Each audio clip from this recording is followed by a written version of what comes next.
GVMC 67వ ward Gajuwaka high school రోడ్లోని స్వామి విద్యానికేతన్ పాఠశాలలో స్వాతంత్ర వేడుకలను ఘనంగా నిర్వహించారు.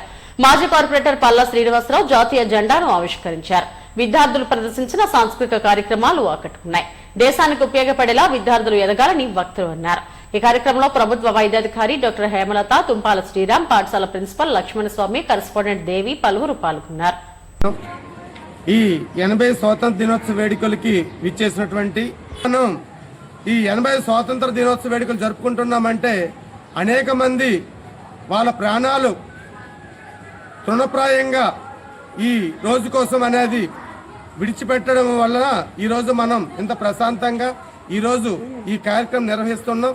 కానీ ఈరోజు మనం స్వాతంత్ర దినోత్సవ వేడుకలు అనేవి ఎంతవరకు నెరవేరాయి అనేది చూస్తే అది కొద్దిగా మనం అగమ్య గోచరంగా చెప్పొచ్చు. ఈ 80 ఏళ్ల స్వాతంత్ర దినోత్సవ వేడుకలో ఎంతమందికి విద్య అనేది అనుకూలంగా ఉన్నది, ఎంతమందికి మినిమం సౌకర్యాలు అనేవి లభిస్తున్నాయి అనేది ఆలోచిస్తే కొంచెం ఇబ్బందికరంగా చెప్పొచ్చు.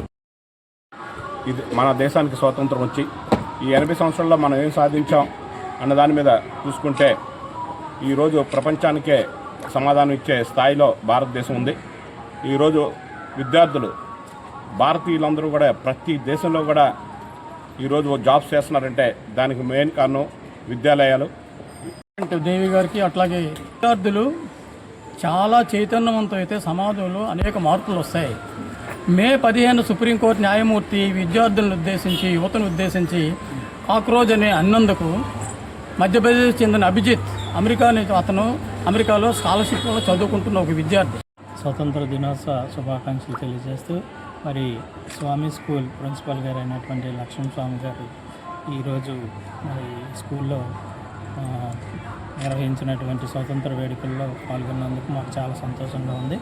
మరి పిల్లలందరూ బాగా చదువుకొని మరి దేశ అభివృద్ధికి మీరందరూ కూడా తోడ్పడి మరి ప్రపంచంలో ఉన్నటువంటి భారతీయులందరూ కూడా జరుపుకునే పండగ జాతీయ పండగ.